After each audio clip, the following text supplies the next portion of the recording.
And we are recording. Well, guys, I appreciate you coming tonight. We've got a great guy to be our featured modeler.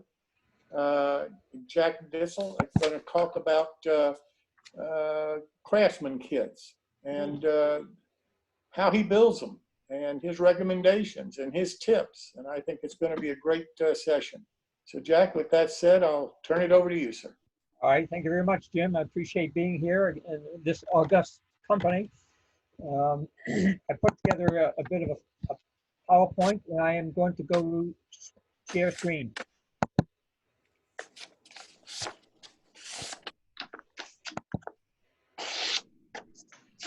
Okay, can you see the PowerPoint now? No, Not yet. No? I'm glad I'm not the only one. How's that? There we go. Screen share just started. You got it. You got it.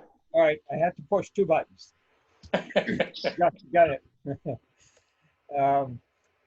My name is Jack Dziadul. Nobody can pronounce the last name, but that's okay. I tried. That's right. D-Z-I-A-D-U-L. And I started a small firm called Ipswich Hobbies about 2 years ago, named after my hometown up in Massachusetts. Although I live in North Carolina right now. And actually go to pop it. And Jen and I have been corresponding for several months now, and here we are. So I put together a slideshow, basically talking about getting organized first. So you'll see the first few slides that come up, and this is more or less for beginners, and none of you, I think, are anywhere near beginners. But the first slide, you can see I try to have an organized workspace. And as I editorialize there on the left, you guessed correctly, I cleaned up before I took these clinic photos. One thing I learned from Martin Breckfield years ago when I looked at his shop, he had a nice piece of glass with blue shop towels under it. Looks green in my PowerPoint, but those are blue shop towels under plate glass, and masking tape around the edges so I don't kill myself on the edges.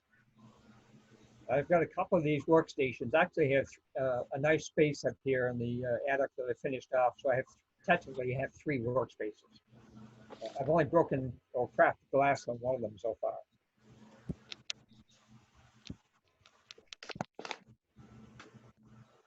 Next up is just the background of my primary workstation. You can obviously see that I try to keep smaller tools that are most frequently accessed really handy. And I leave space in the middle of my pegboard so I can hang sets of plans or directions to kits at eye level so I can see what I'm doing right there.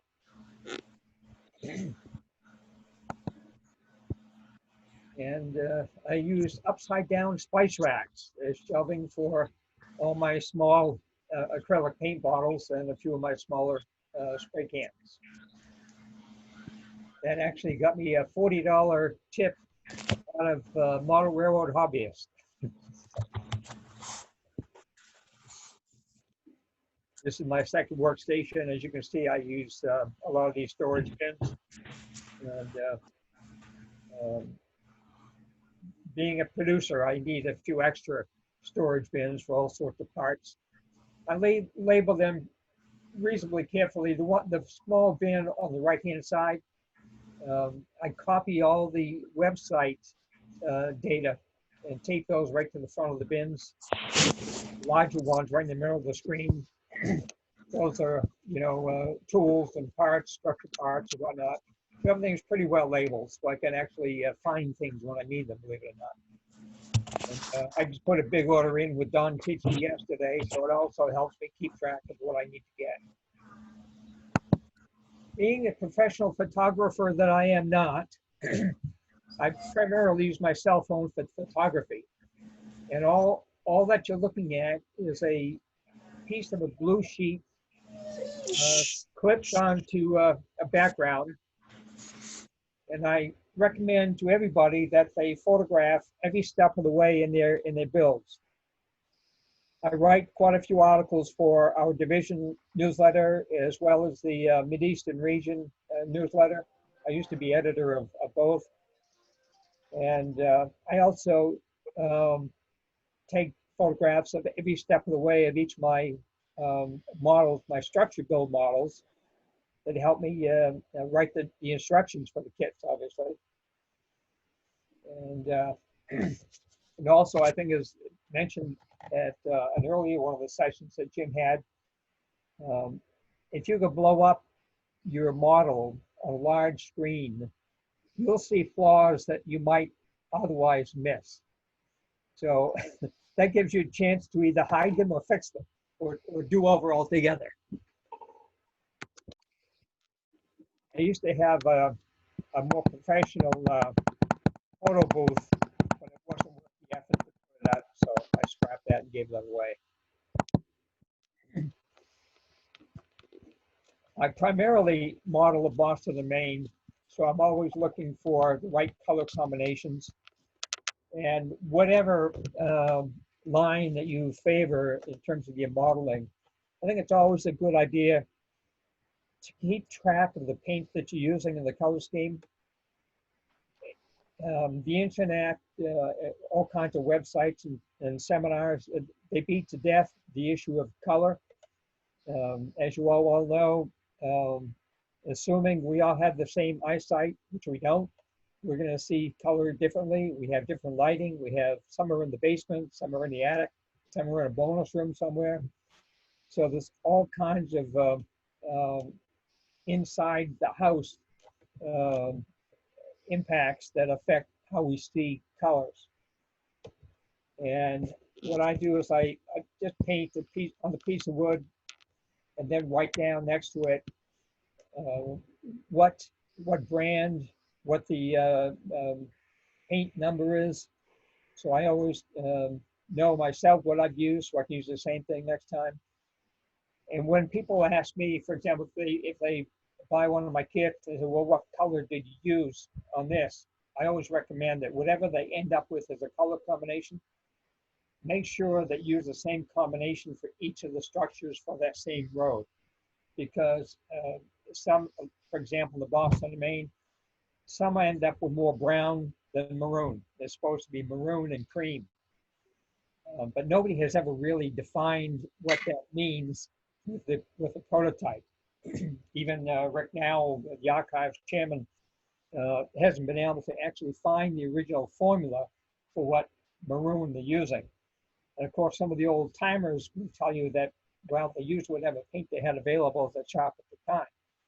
So it's impossible to get the accurate paints. But anyway, that's my guide. That's my little basic tip there to keep everything straight. Jack, what kind of paint do you use?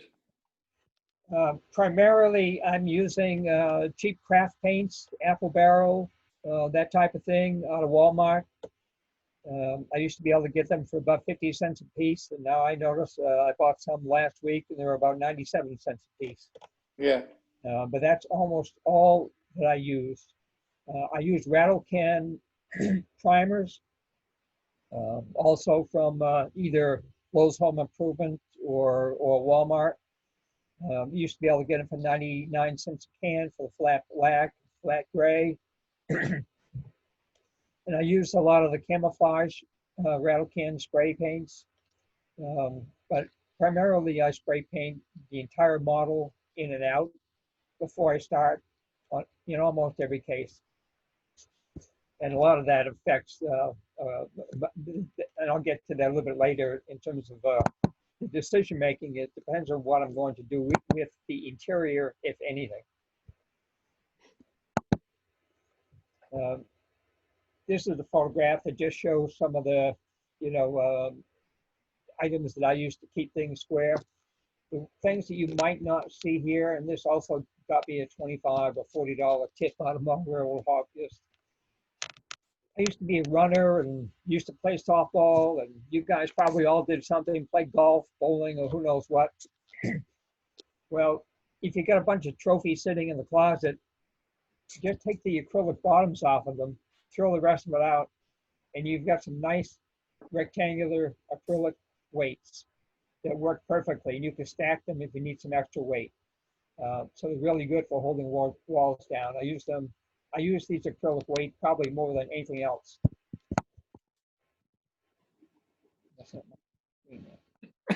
And I think that some of the folks I mentioned in the past, and I use Legos from time to time.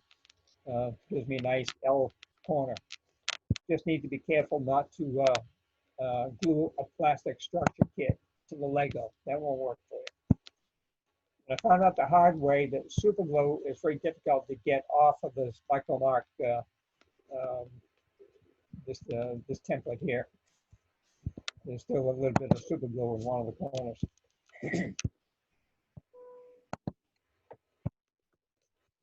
These are some of the sanding items that I use. Everything from the regular file, metal file, to the things you pick up at a beauty shop, or the small nail files you get from the wife. And these are all these small sticks. I recently bought this little sanding kit. I think I got that out of Micromark. And blocks of wood with pieces of sandpaper on a different grades. What I highly recommend is these pads, these sanding pads. Every kit that I deal with, every wood kit that I deal with, comes with some strip wood, and I pull strip wood through. I fold this like a glove, pull strip wood through on each of these pads before I paint it or stain them. And then if I do any stressing, I don't usually stress strip wood unless I'm going to build a rustic bridge or something. But after I painted, you see all the colors here. After I painted a piece of strip wood, say for corner trim or roof trim, I'll also run it again through this sanding pad. So unless you want the look of a brand new, freshly painted structure, I sand it both before painting and after painting. And I also make sure that all of my buildings are level. And once I have assembled the building, get all four sides up, I will, on a large piece of sandpaper that's glued down to a board, I'll sand all four sides together to make sure I have a nice level top, nice level bottom to the four walls.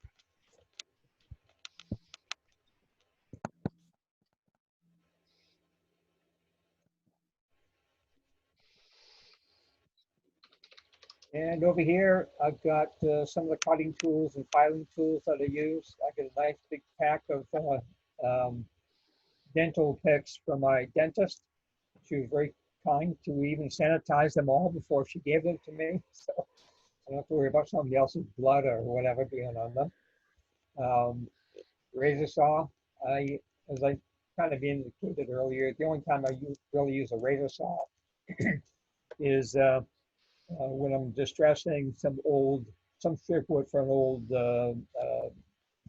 bridge or wooden build. The razor saw I find is a little bit too deep for HO scale that I primarily model in. Recommend buying razor blades, single edge or #1 blades. Get them in packs, bulk packs of 100. Jim mentioned he's got the folks from UMM coming up. I've been using their saws that I highly recommend. Been using them for about 2 years now. I learned about them from Fenton Wells, a friend of mine here locally who is primarily a plastic or styrene freight car builder. And he's been, the kit bashers and scratch building freight car folks, they've used this tool quite a bit. And I've fallen in love with that. Adhesives. Everybody has their favorites, I suppose. I got a kick out of listening to Jeff Grove a week or two ago. I think he mentioned, if I recall, he was using white glue or canopy. He was using something that I almost never use. Uses are diluted. I typically use yellow carpenters glue for all my wood kits. I was reading one article today, and they said never use glue stick. Well, whenever I have paper, for example, for signage, I use glue stick frequently for that purpose. Canopy glues, I use those for acetate for windows. Tacky glue is good if you think you might need to move a little some little people later off of a dock or something.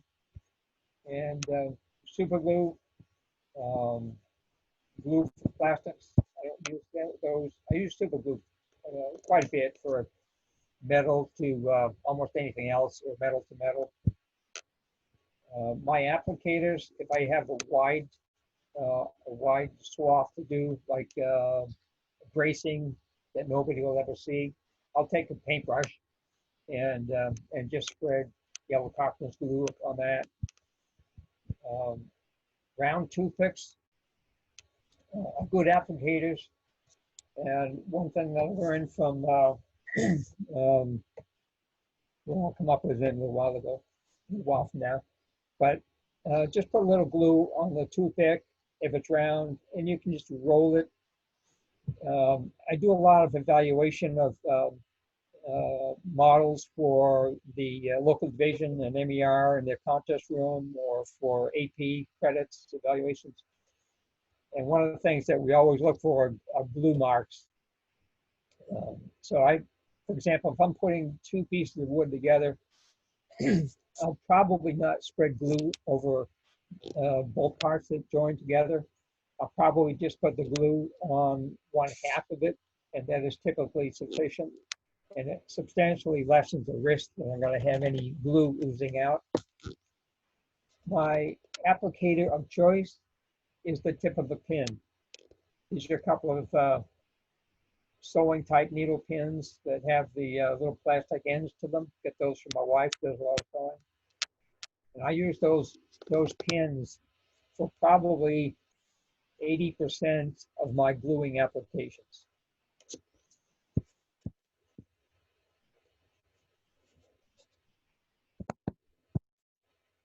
My drawer full of chalks.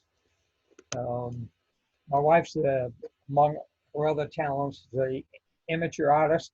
So I've inherited all kinds of paints and chalks and brushes from her, as well as different stains, pencil type stains.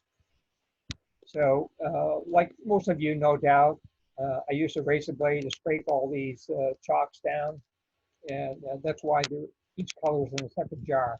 The bottom of each of those jars are remnants of my scrapings, and I keep some applicators up here in a big tray. This little set here is something I got for Christmas, 10 pastels.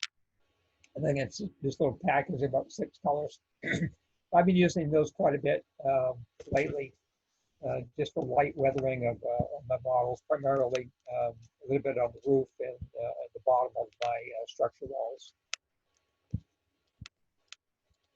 And as I note here in the comment on the left, in this presentation, I'm not spending any time on weathering because there's a gazillion clinics, websites, Facebook, YouTube, and whatever on clinics dealing with weathering.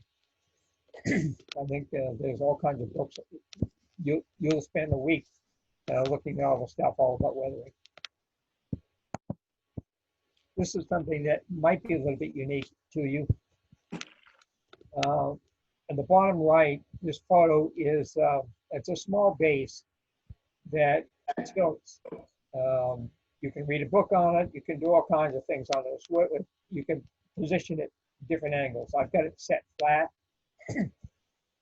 And I started out using this with my Optivisor. I use this to put my little people on, and I had a painting assembly line on it. But it lifts it up off the table that you're working on. Well, I had the bright idea of putting a Lazy Susan on top of that table.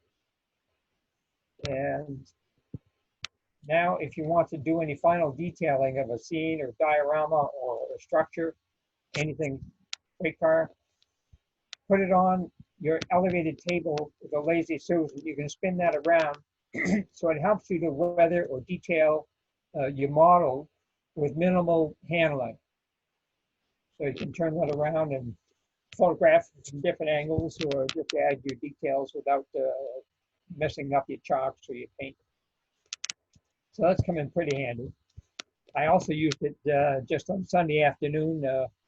I have a 92-year-old friend who doesn't get around too much anymore. So I used to go over and visit him once a week and show him what I'm working on.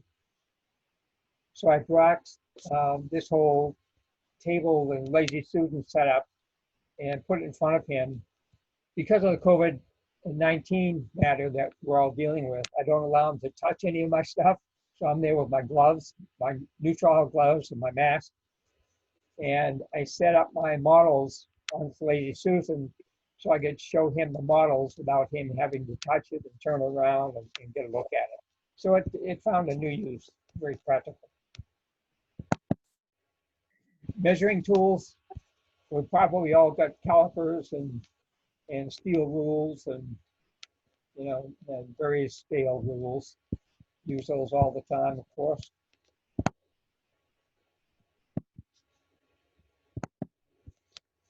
Yes, I'm the research department, which is where I'm sitting right now. I am always, I guess one of my hobbies, aside from building structures and trying to build a layout, is researching. I'm in the, I help from a distance the archives committee of the Boston, Maine Historical Society. I proofread the newsletter and do some articles for them up there, and also do some archival research for them. And as you can see here, I have on my my second monitor as a screensaver as a building that I'm working on. And this is a trick because I only know of 2 existing ground views of it, and they're both from the exact same angle. Otherwise, I can only see it from the aerial photographs. So that will probably be within 6 months, hopefully by the end of this year. That will be a new kit from the photographers.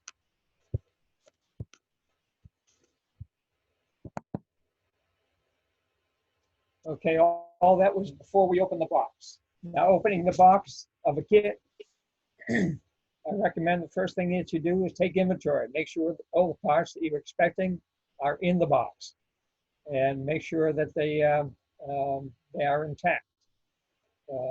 Every now and then, I haven't had this bad luck to this point, but from time to time you'll get a broken part.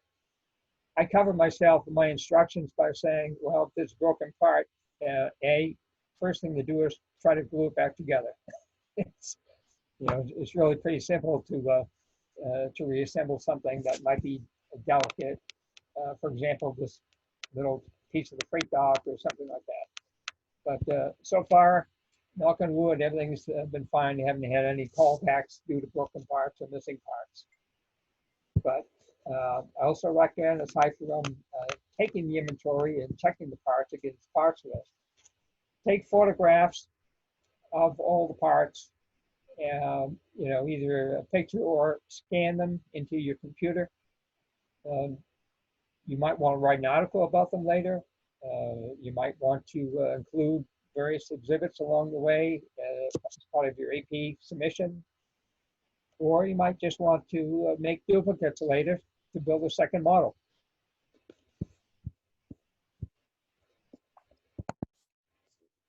Instructions.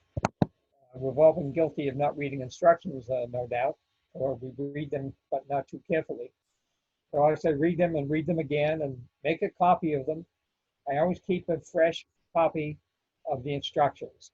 I've got a pile of them. But I like to have a second copy that I can work with. Some of the instructions come with full-scale templates. So you can put some wax paper over them and build your model right off the template that's on the instruction. Sometimes you might want to highlight them. Some manufacturers come with little check the box squares next to each step of the way. You can check the box. But it's nice to write notes on them or keep track of your progress. without ruining the original set of instructions.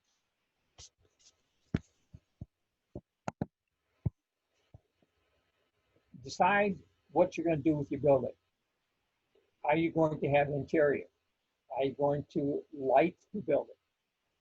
Is it going on a diorama? Is it going on a layout? In my own case, my layout is it's been in the beginning stages for several years. So I typically do not put signage on my buildings yet because I don't know really where they're going to go or what I'm going to call them yet, or if I'm going to sell them or keep them. So I hold signage until the very, very end.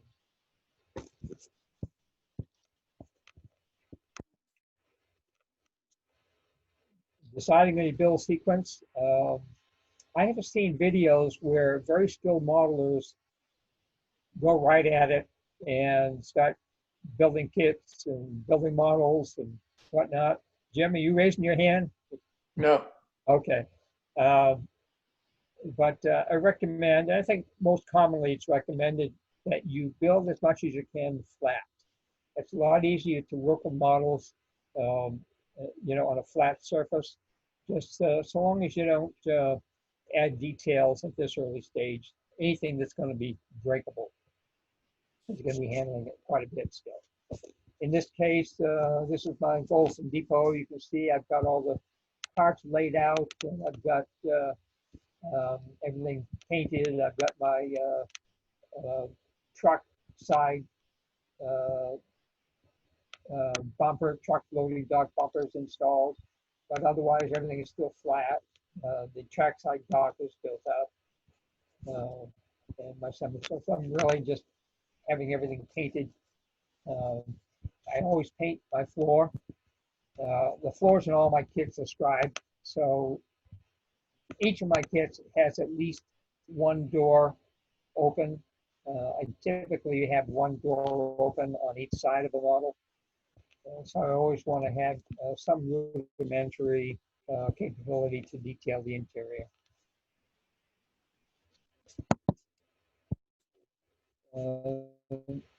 Bracing. Some people brace first, some people paint first. I think the idea is to brace or paint.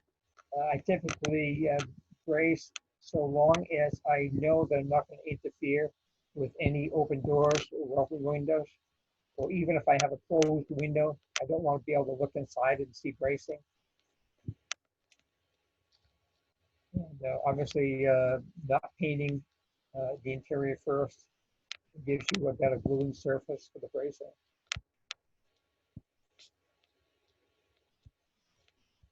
Bracing obviously helps to prevent the warping. Some kits have full inside walls, so they don't really need strip wood bracing.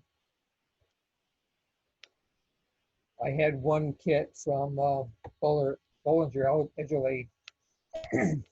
It was the John Adams House kit. And I got done with the whole thing, did a little bit of interior bracing, painted it, and I glued wallpaper on the inside. Obviously, I put too much glue, white glue, diluted white glue on the inside for the wallpaper, and that all bled through to the outside wall. So I had to hide that with a nice big rose bush.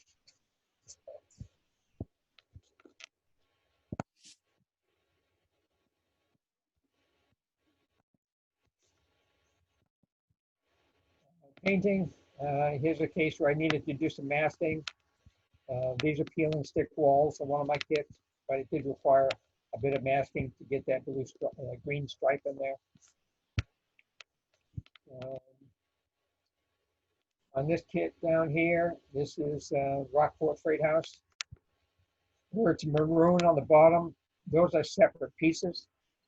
If I had built up the model first without painting, I would have had to gone through the hassle of masking all that to paint the separation color. Boston, Maine structures are generally pretty easy. If you, for example, I've repainted a few plastic kits that folks have given me into the B&M colors. But in almost all cases, B&M started the maroon color at the bottom of the windowsill. So that always gives you a good guideline as to where that striping comes out.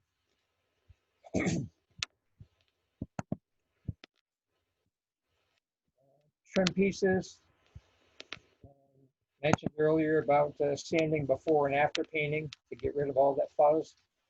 Be surprised at how many times I've looked at a model for AP evaluation and you just on a painted piece of trim work.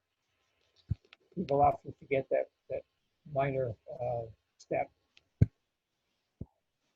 And of course, you always over cut the bit, so your final trim fitting is sanded down. You can always take a little bit off, but you never put it back. And you can see in here again another example where I always have a finished floor in all my buildings. At least give the model the opportunity to finish the floor. I provide a stride for that. Down here, this is an example of where I am. This building is upside down, little REA baggage shed, where I've already assembled the walls and the floor, and I'm just rubbing that against my sanding pad, make sure I've got a nice level top to it. Of course, flip it over, do the same thing on the bottom side. And here I'm just assembling two walls, then join the four of them together. And there's a gazillion ways of keeping them square.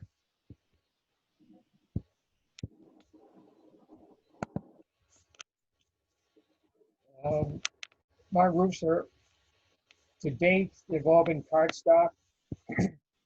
One thing they have to be careful with is when you paint the edges and paint the underside that will be seen, you can easily warp these if you use the real cheap craft paints, because the cheap craft paints have a lot of water content to them.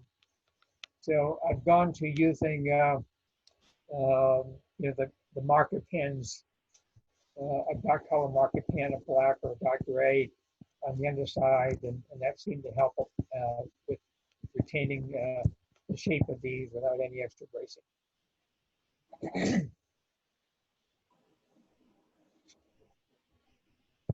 Oh yeah, on the wrap details, some kits have slots in the top of the walls for wrap details,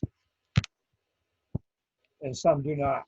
If they do not, I make sure I measure in pencil where the wrap details go, so I can get those properly spaced once I've got the roof on. I typically don't put wrap details on until after the roof is on. I'm only going to knock them off otherwise. Final details, add the fragile items, the awnings, the lights, the gas electric meters, loading dock details, chimneys, downspouts, coal bins, the verticals like semaphores, and then, fire escapes, any of that little loose stuff, add at the very tail end, then add your little people as appropriate, great details. Then, of course, any final weathering after. And these are a few of the kits that I have produced. This is Rockport Freight House. It's based upon the building that still exists. It's falling down in Rockport, Massachusetts. And that's HO, and that's the little sister end scale of the same building. When you talk to old timers on these prototypes, it's interesting because you get some good histories that you can include in the kits.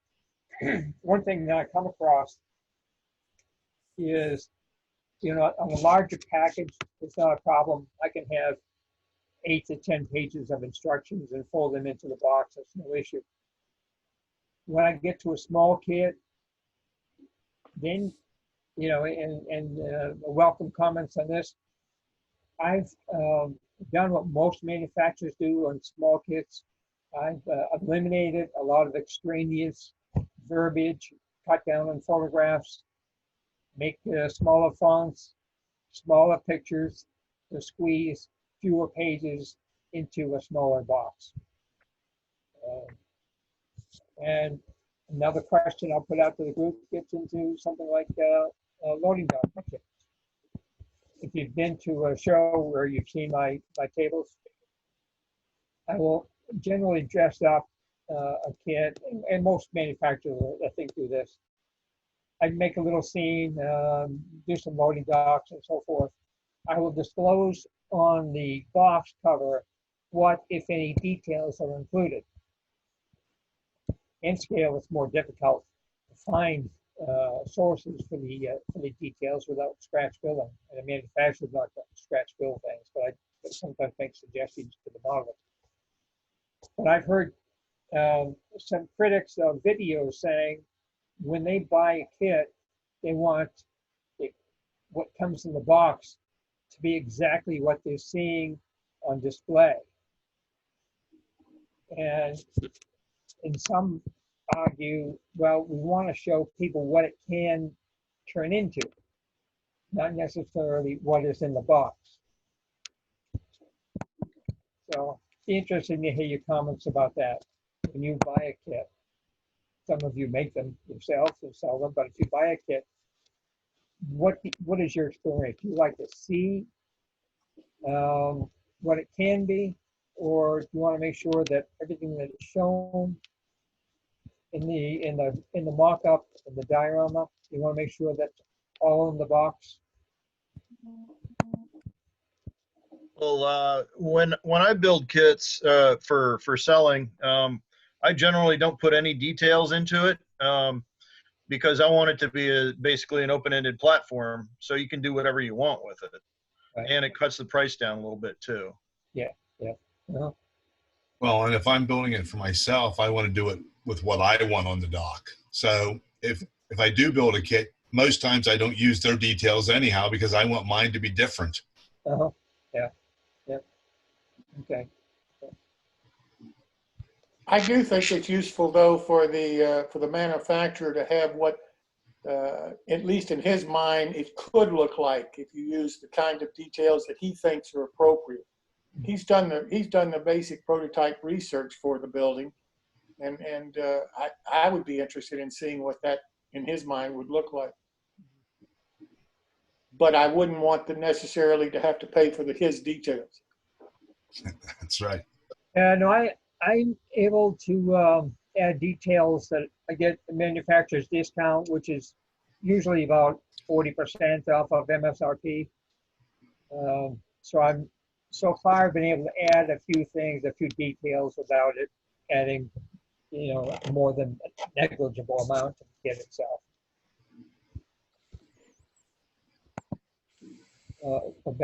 This is a Union Freight House, both the HO and N version. This is a building that still exists in Union, New Hampshire. This has been renovated. The dock is all gone on the prototype. And there's a model railroad club that operates inside of this. So it's a nice place to visit.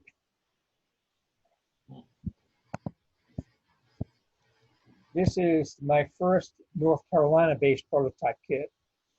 The folks at the New Hope Valley Railroad here in nearby New Hill, North Carolina, saw some of my kids at a train show, and they asked if I would make a kit of a freight house that they just relocated to their museum campus. And this is the result. So you can actually see this renovated building at the museum now. And what's great about working with somebody like that is that you have a nice, although modest, it's a built-in sales base. Because I just produced 10 of these kits and went to an open house over there for their fundraiser and sold all 10 kits the first day I was there. So that was a nice intro to that kit. And I've also got it released in N scale. Here's a bunch of my smaller kits. Crossing shanty in HO as well as N. And I had, what's the name? Walt, I'll come up with his name. He's out of business now, and he 3D printed the B&M smoke jacks for me for my kits, both HO and N scale. And these kits have been my best seller. So I provide 2 of these in HO for $25 and 2 of these in N scale for $15. And I've sold almost 100 of these so far. And Jack, those crossing shanties, is that a standard design? Because I think I've seen one of those. it is, yes, it is a standard design. And Brian Bolger just announced that he's going to be coming out with some crossing shanties from different styles.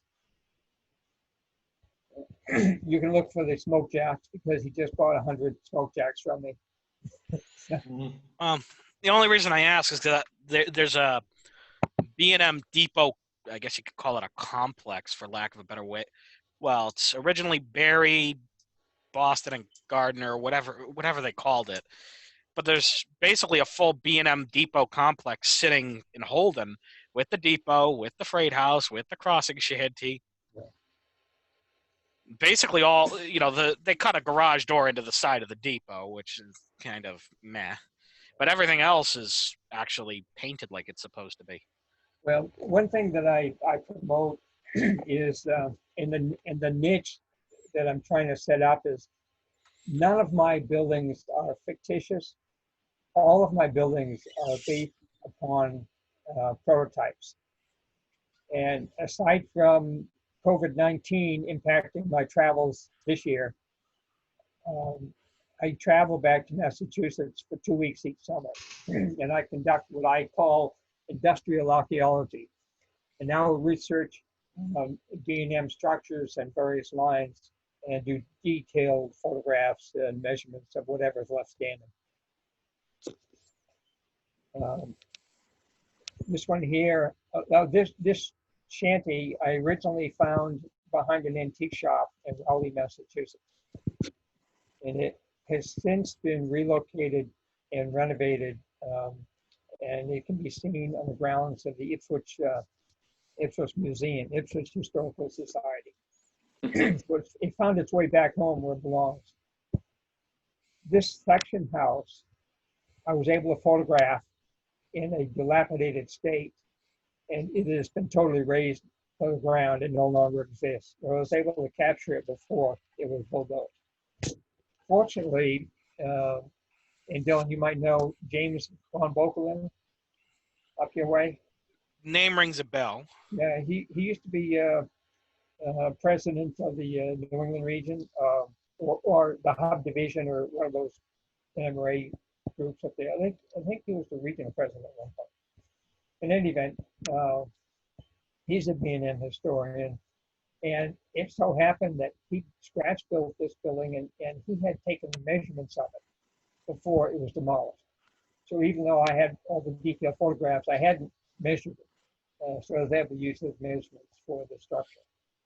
and that's available at HO and N. This building over here, there's a series of books, actually one book that gets revised and updated periodically. And it's Railroad Structures in New England, or some such title.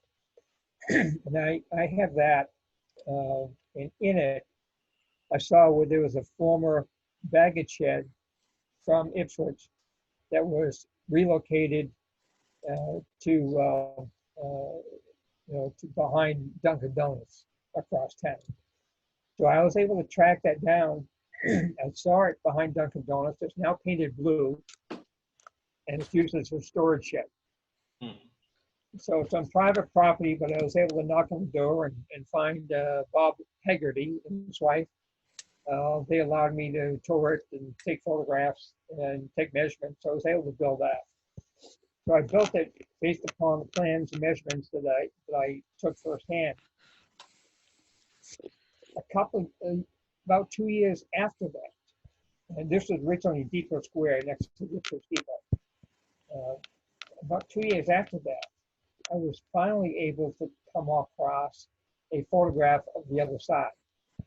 Now, presently, there was only one loading dock door. So presumably there's, and there's trackside.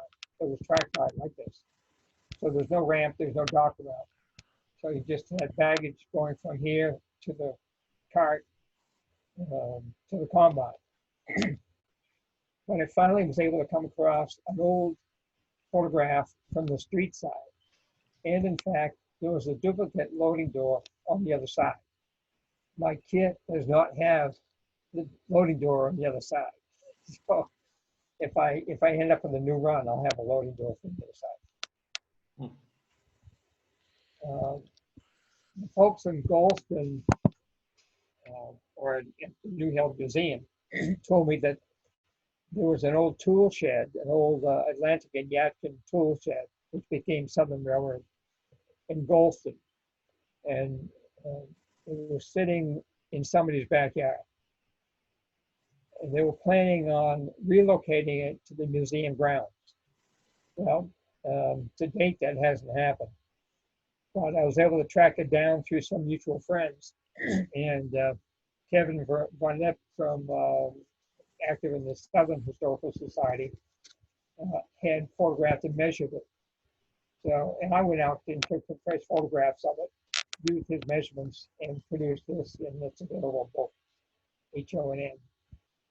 So my point here is I'm coming out now with some Southern Railroad kits that were in predecessor lines. Like this next one, this little preview, this is what I'm working on right now. So I say coming soon. This is Union Station at Sanford. It's about 3 miles from where I live. So I was able to measure and photograph that in detail. So that's what we're working on right now. There are 5 other depots, various Southern depots that look almost exactly like this. So I'll have some nice history. And a couple of things I have to wrestle with in this particular kit is I can call it the Sanford Depot. I can call it the Union Depot at Sanford, which is more of a generic name. I could call it it was used by 3 railroads, the Atlantic and Yadkin, the Seaboard, and ACL, Atlantic Coastline. All 3 of them used the station. And eventually it became Southern Railroad. And so one of the photographs that I had and call it Southern Railroad Plan. So I have to be careful with infringing on copyright and getting in trouble by using, the name of Southern Railroad or something like that that's still existing. So I have to figure out what I'm going to call this thing. The second item that I have to deal with is this kit, plus a few others that I have in mind down here locally. And the history being what it is, in the era that most of my kits represent, namely transition era, they had a separate entrance, a white entrance and a colored entrance. Mm-hmm. That's the reality of history. Yeah. Now, the Sanford Chamber of Commerce wants me to build them a kit. So they're not going to want to see a colored entrance on the kit that's going to be at the Chamber of Commerce office. So they're, so I'll probably end up building the kit, but leaving certain signs off. You have to deal with reality and history, but it's an interesting question, I guess, that gets raised when you're trying to model something that has maybe a sketchy history to it. And that, gentlemen, is the end of my slide. And, all right, you want me to shut off the screen share for you then? Yes, that would be good. Okay. So if you have any questions, comments? Very good. I do have a question for you. Yes, sir. You've dealt with the B&M for quite a while, because that seems to be where you started. Yeah. If I caught that drift. Yeah. Now, I constantly find weird stuff on the B&M, and I just go, wait, they did what? Like, I ended up seeing some footage somebody took in like 1950 of the gull, being hauled by a mogul with a wooden passenger car on the end of it, a bunch of reefers or express cars. And I'm like, there must be some other weird stuff you've come across in your research. Well, I've lost count of how many times B&M filed bankruptcy. And it finally was put to rest in 1980. But the maintenance of the B&M roadbed, all the lines, the line side buildings, the various consists that you're referencing, there was a mix and match of, of coaches. One of the reasons why, for my personal modeling, I selected 1956 is that in the year 1956, and Dylan, you're familiar with B&M, you'll know that that's the year that they started going from the maroon paint schemes to the McGinnis black, white, and blue paint scheme. And if you pull up, and I might do it just briefly, I'm going to go on share screen just for a moment, okay? Go for it.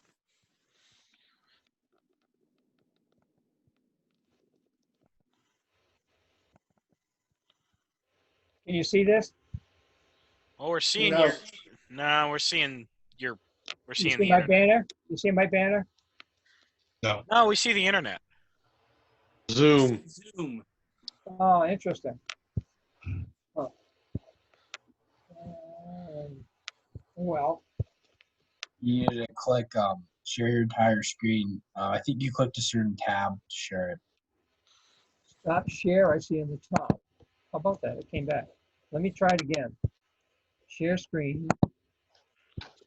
Share. Can you see it now? Not No, still. as before. All right, forget about it. I'll stop the share. All right. In any event, what I was attempting to show you is the banner that I have for my train show tables. I've incorporated the maroon and yellow scheme for the primary banner. And then the McGinnis intertwined B&M, I copied that intertwined B&M into I and H. And you can see it Basically, here. the logo on your shirt. Exactly. Hmm.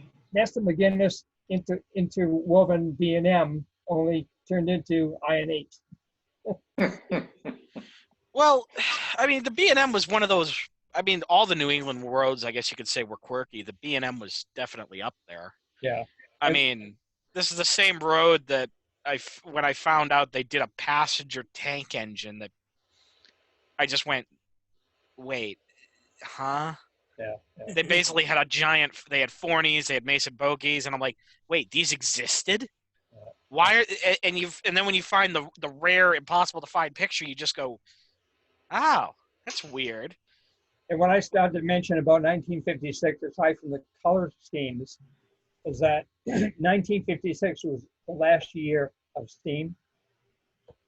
So they had steam, they had first generation diesels, they had RDCs, they had gas electrics, they had the old paint scheme, they had the new paint scheme. So you can model anything in 1956 and you're prototypical. It all works. Wooden passenger cars behind an E7. Go figure. You had both. You had open platform as well as closed platform. Jack, do you write your own instructions for your kits? I do. I write my own instructions and I build all my own test models. I know some manufacturers have others write their instructions and they have others build their test models, but I do all that on my own.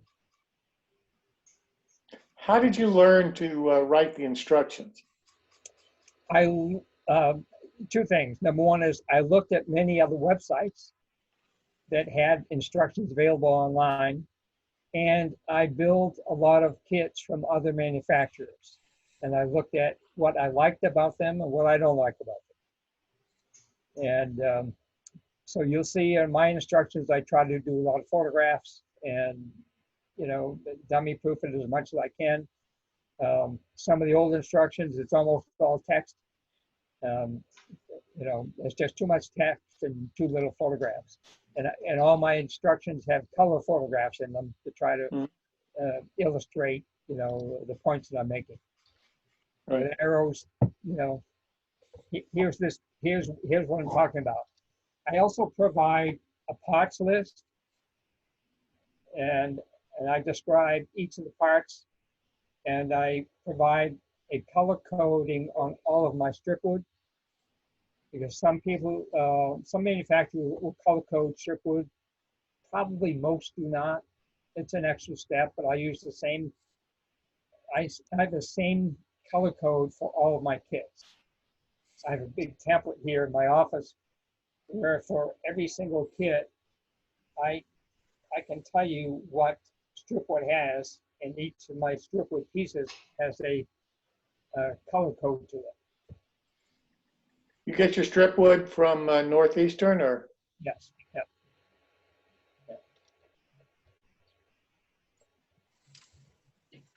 I would have to say that you said that one little barn where you only had a photograph of one side, Yes. and you found out that you had a door on the other side. It reminds me of somebody last century. They built in O scale the EMD Model 40. And apparently at the time, every photograph that he found, every drawing that he found for us, that only had one side.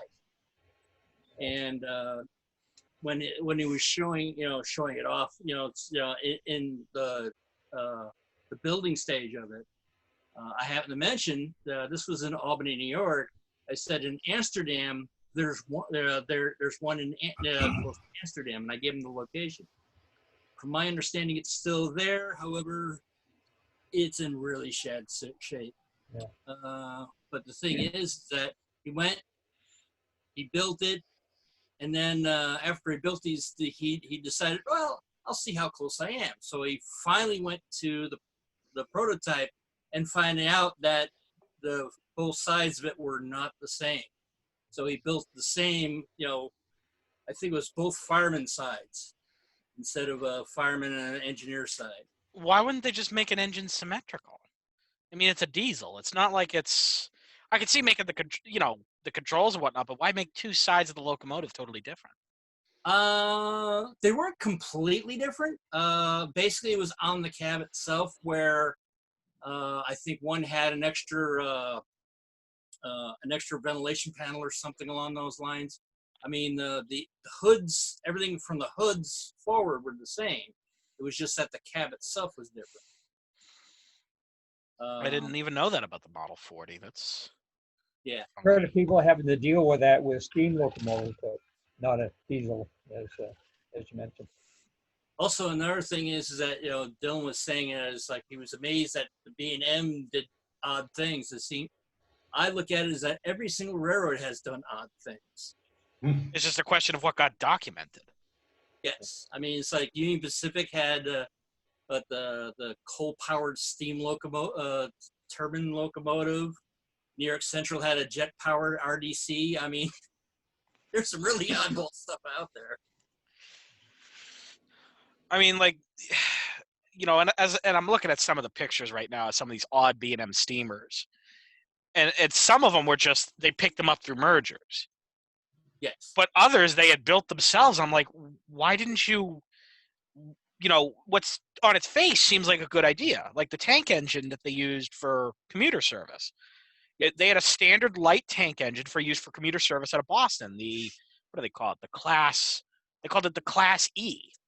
It's basically a small mogul with a bunker slapped on the back of it. I don't think B&M actually made any locomotives from ground up themselves. No, it was ordered by they got it from. They were built by Rhode Island. Yeah, okay. The Class was.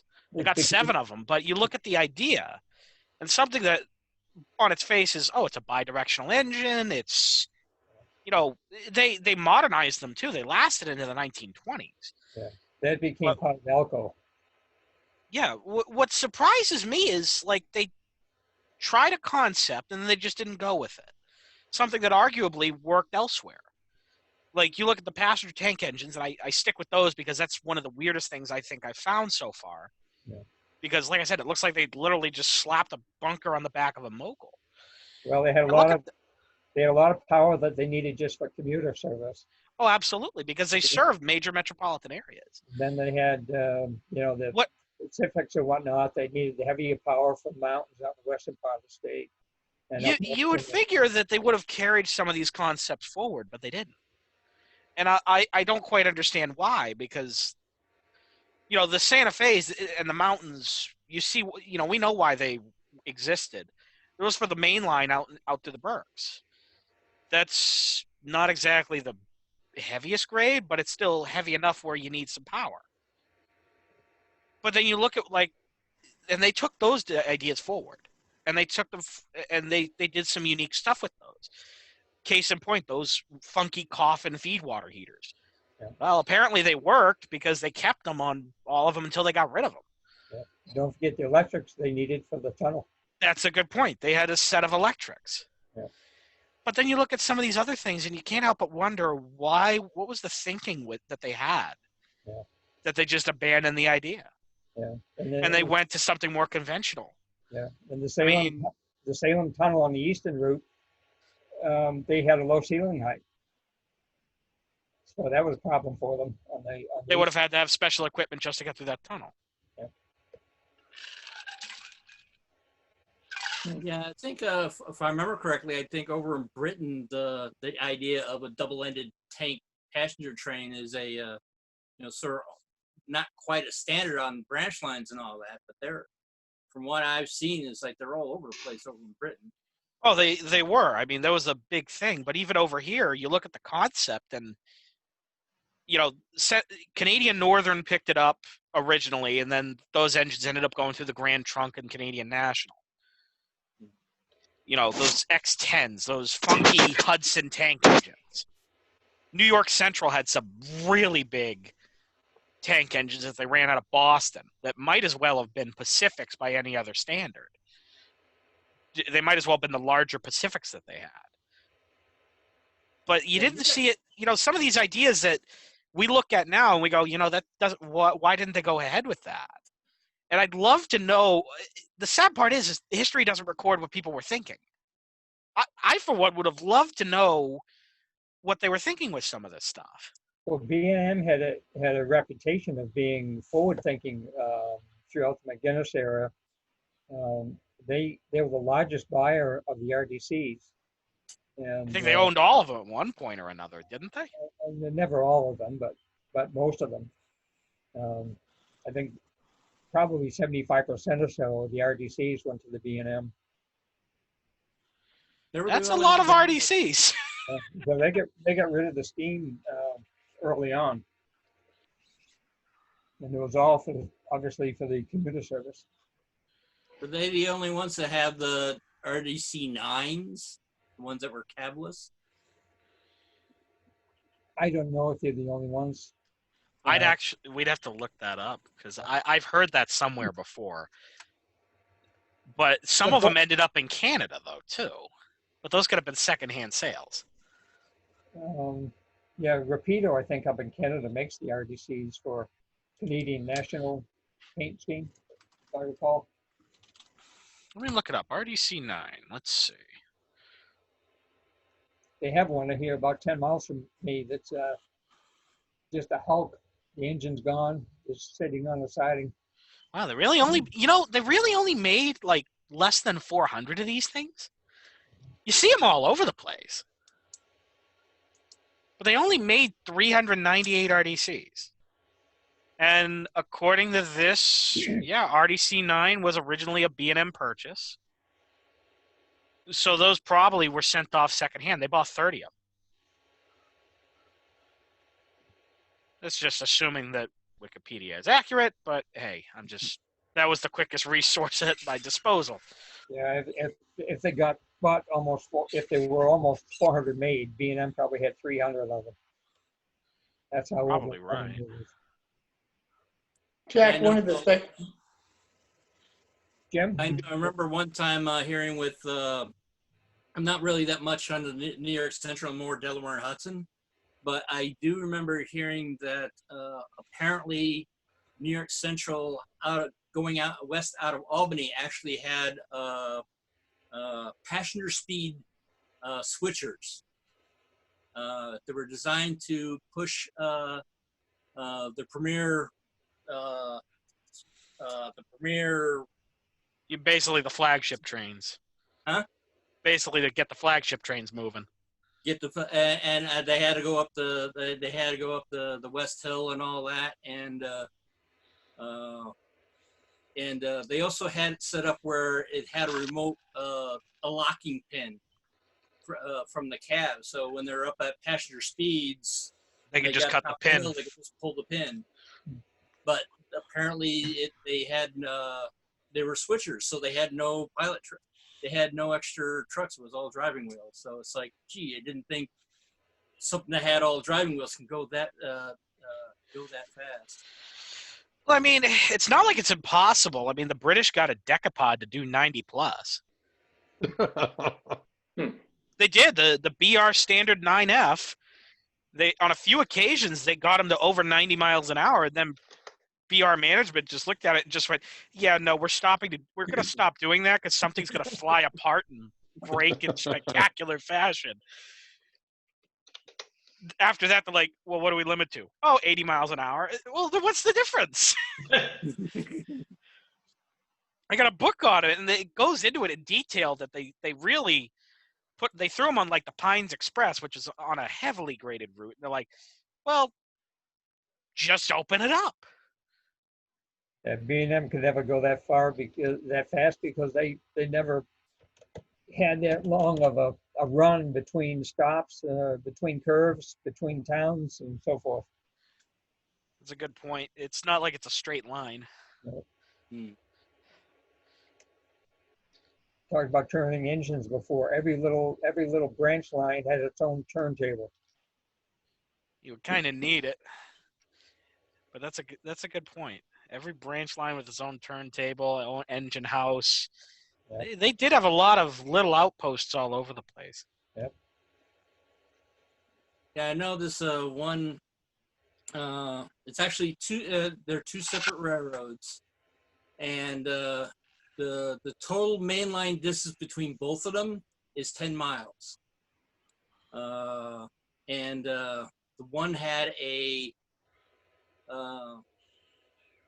as you said, at the end of the line, it had a 2-stall roundhouse with a turntable on it, and the locomotive was a 244T.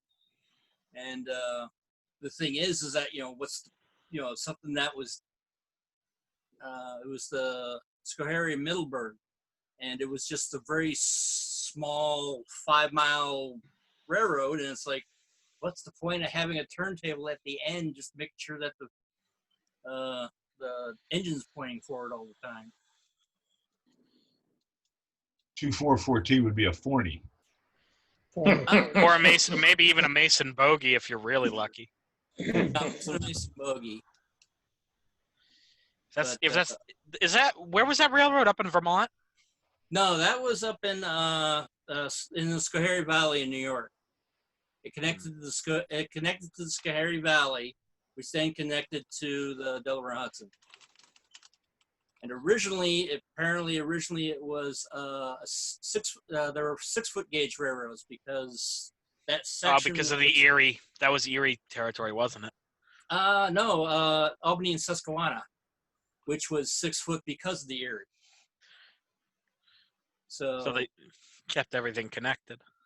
Yep, kept everything connected, and their first engine actually was a 424 tank engine. It sort of looks like the little engine with that could, except that the cab went all the way to the back, and then there was like a funnel in the back that's sort of where they can get water from. Well, we can't exactly say we haven't put out strange stuff in this country before. That's for sure. I mean, that's got to take the cake. Jack, can we go back to your mauling tips for a minute? Yes, sir. I made notes when you were talking about your glass on your worktop. Yes. And about taping the edges. Yes. I've been using glass on my workbenches for decades. Yeah. A good source of safety glass with polished edges. You go to a yard sale, they have the old end tables and coffee tables from the 1970s that had the glass inserts. Yep. They're super durable. You can buy the whole table for the last one I bought. I paid $3 for it. It was one of those tables from behind a sofa. The piece of glass was 20 inches wide and 42 inches long. Yeah. $3.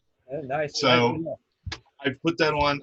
That's my second piece in probably 35 years. Yeah, The first piece was so frosted, knife cut, you couldn't see through it anymore. You get your money's worth. But you don't have to worry about. You really almost can't break it. Yeah. And you don't have to worry about the sharp edges or anything. And when it does get scored, you just flip it over and use the other side. So I had a very large photograph. It was a railroad print actually, but I had no room for it on my wall anymore. So I had a local framing shop just cut it in half for me. Yeah. And so I've got two that fit perfectly on my workbench, basically, are kitchen cabinets with boards on top of them. Yeah. Well, I have, like you, I have 3 workbenches. I have a drawing and a design bench. I have what I call a clean benches, which is where I do decaling and real light maintenance and things like that. And then, of course, I have my shop bench, which is where I scratch build everything and do all the sanding and sawing and stuff like that. Here recently, I just got a side window out of a Pensy consolidation cab for the glass for on my clean bench that was gifted to me from the Pennsylvania Railroad Museum. So it's actually the side window out of a consolidation Pensy locomotive. I think it was an H9. It's the real thing, not O-scale, the real thing. The real thing. And it's a sin because it was 50 years in a locomotive, probably set at the museum for 50 years before they decided to replace the glass. I had it about a week and dropped something on it and put a star crack in it. Oh, Al. I could have cried. That is something to cry over. It is. I'm sorry, it is. All those years, it never got a mark on it. And of course, I dropped something about 4 feet above it off a shelf. It's right on it and just puts a star in it, you know? Oh, well, what are you going to do? I still have it, though. Yeah. Let me make a couple of other quick observations, going back to structures for a minute. A few things that I've observed over time, and everybody has their preferences. We're all a little bit different. But I find that if you look at a lot of the videos or read a lot about weathering, they talk about lifting some of the clapboards or lifting some of the shingles to give it more of the weathered effect. I find that folks who tend to do that overdo it. There's not 1 or 2 boards that they'll lift on the clapboard, but there'll be a lot of boards lifted on the siding. The same thing with the shingles. I find that most folks who like that procedure tend to do a lot of it instead of 1 or 2 broken shingles or lifted shingles. Do you guys see that? Or Yes. Yeah. And the same thing with some of the very famous, renowned modelers. I think they put too much detail in some of their scenes. They get over detailed. And one famous layout that I looked at, I swear he had a billboard on every single structure on the whole layout. Ooh. Including the outhouses? Yeah, I remember. I think there is that one famous one that had his own kit line that way over detailed, and he's actually come out and said he has over detailed, and he is starting to clear the stuff off of his layout. Yeah, I've never liked his layout. I thought his layout was absolutely ugly because it was too detailed. There was too much. Yeah. There's never that much people, never that much stuff. Right. Anyway, he bought a couple of crossing shanties from me, so I hope he at least adds those. Yeah, one thing I've noticed that, there's sometimes that somebody turns around and they super detail everything and all that, but especially when you get one that's like, everything's dilapidated and all that. I mean, there are times that the railroad itself might be run down and, falling apart and all that, but there's possibility of buildings right next to it are properly maintained, some brand new, some could be old, but still, look nice and all that. So, added variety. If we wind up doing the same thing on every single thing, it winds up being more homogeneous. Yeah. That's a good point. Yeah, it looks like almost every building is dilapidated or built at the same time period and never saw a coat of paint after it was built. One thing, Jack, that you do with your kits that I really admire is they're prototypical. I mean, you actually have a prototype that you can show and talk about and so forth for each one of your kits. Yes. And while a lot of people don't do it, but for people that are entering contests and trying to get achievement program awards and so forth, having the prototypical structure that they can build from a kit is extremely important, because otherwise they're going to lose those points, or they're not going to get as many points as they could from a kit that does have a prototype back on. Yeah, that's the conformity category. And the other thing I'll mention is, when are you going to build something larger than HO? I've been asked that question a few times. There's nothing on the calendar going there unless somebody wants me to commission something. What about for your kits? You're gonna build something, gonna offer kits in O scale or S scale or something larger than HO? I do not have that planned at the present time. I mean, the practical reality is that, you end up with thousands of dollars of inventory with stuff that will sell at some point. And then there's a practical space consideration. I think I mentioned this to you aside, Jim, in a different conversation. But an O-scale kit probably takes up 4 times the space of an HO kit. In terms of space that I have available here, and then you get into the pack. I mean, there are a lot of logistics, administrative logistics, aside from the dollar outlay for all that to happen. That's okay. That's okay. We're used to scratch building all of our stuff anyhow. That's a good point, Al. Let me ask you this, Jack. What if I just wanted to buy a set of your plans? Because I can scratch build it in O scale. Sure. But if I have the plans and therefore I have the layout, I know what the structure is supposed to look like and so forth. Yeah. That would be important to me from a build standpoint. Yeah, I have to ponder that. I haven't thought about that. I know if somebody bought a kit, they could always scale up what came with the kit.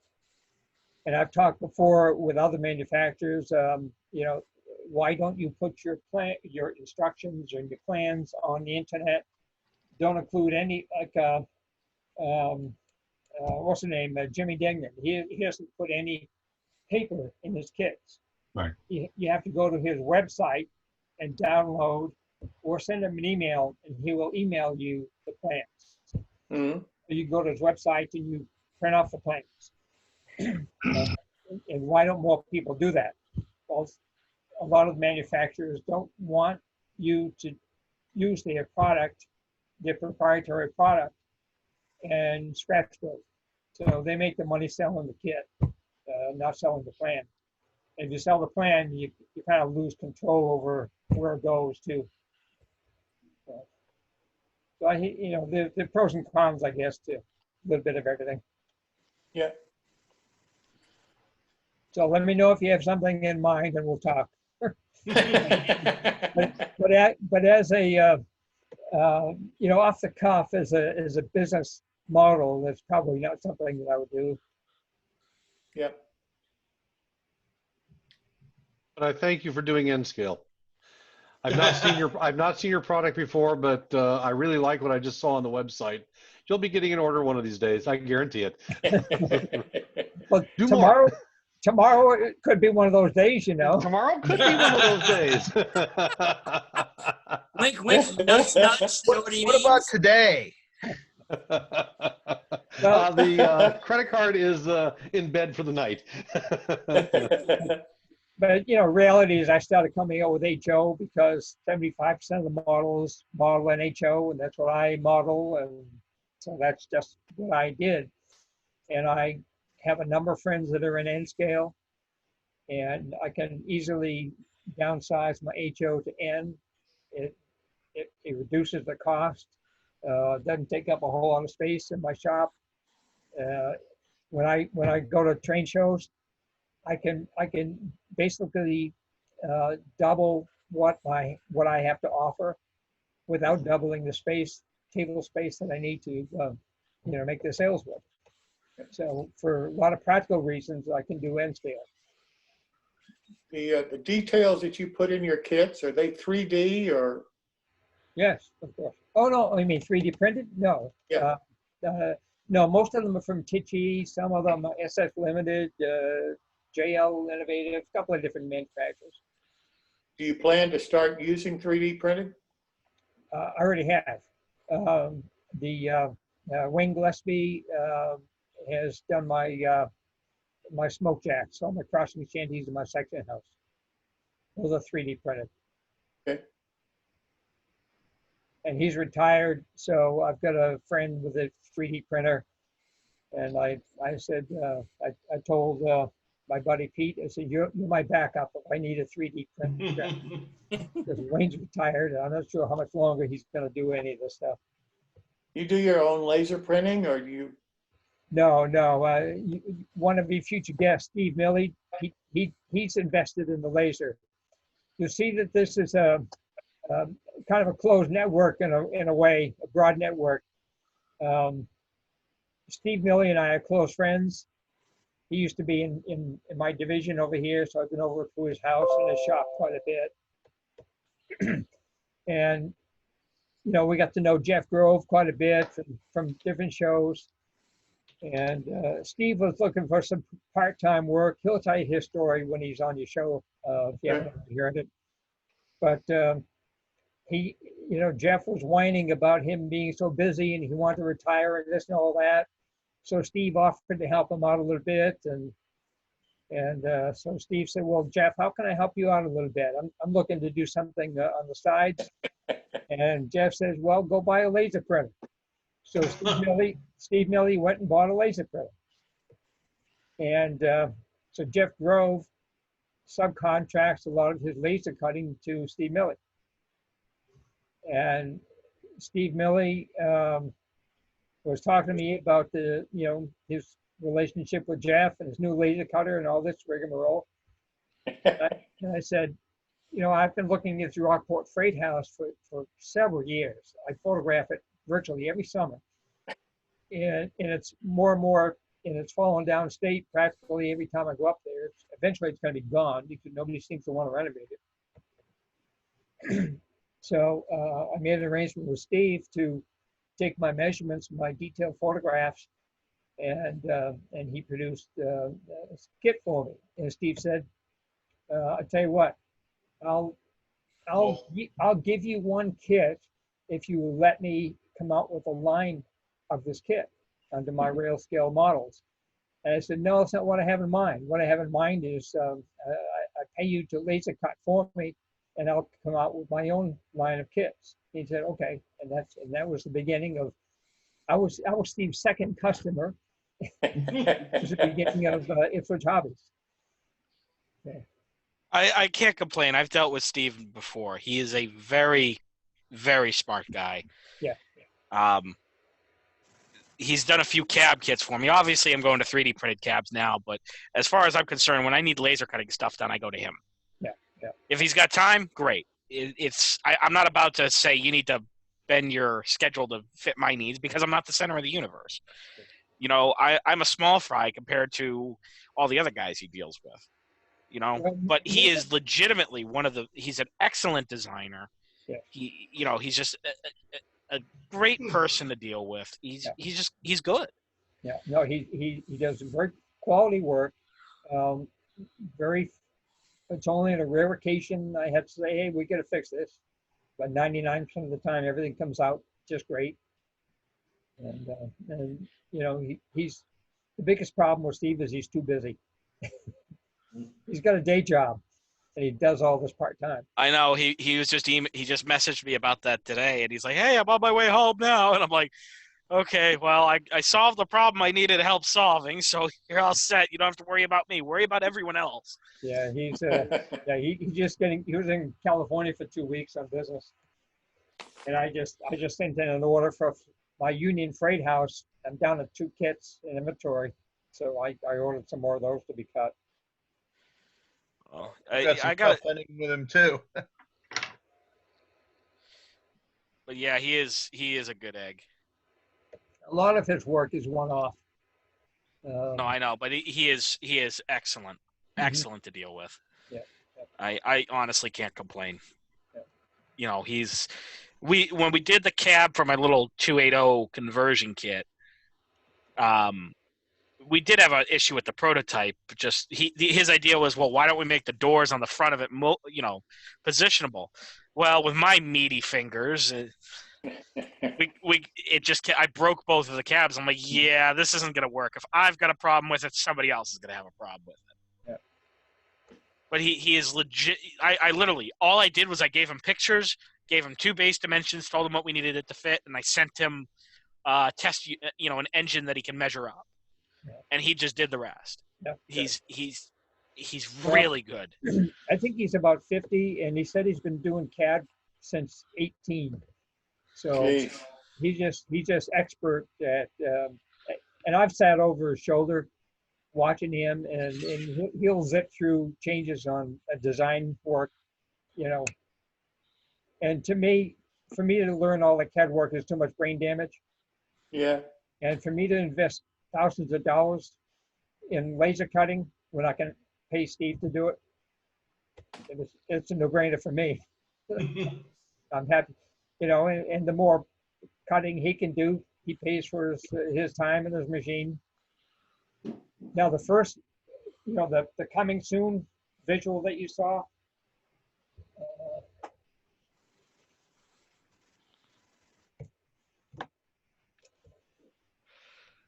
this will be my first all brick structure. And I've got 2 more lined up after this one. So that just takes a lot of laser. This will be my first $200 kit. So I'll have to skinny up the margins on this one to move this one, but it's going to be a beautiful kit. And that's all Steve's design off of my measurements and some prototype photographs. And that's the station kit? Yes. Yeah. And I've got a B&M blindside series coming out from the North Station area. You saw my second screen a while ago. I mentioned the brick building where there's only 2 known photographs that exist from ground level. Yeah. That's the old B&M commissary that serviced all of the dining cars. So I'll be coming out with that hopefully by the year end as well. Pretty neat. Yeah. Try to time some of those B&M kit releases for that Springfield show.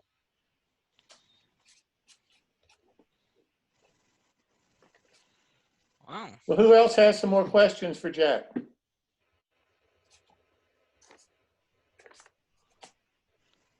Well, Jack, thank you so very much for this evening. This has been it's been fantastic, and I really do appreciate it. Thanks so very much for doing this. Thank you for having me. Good night, gentlemen. Listen, next time, Saturday, David Wingrove is going to come and talk to us about scratch building and kit bashing and the challenges involved in doing that. So I think that ought to be very interesting, and hope that you can come back and join us for that. Thank you so much. You guys have a great week. You too. Thanks a lot. Thank you, Jim.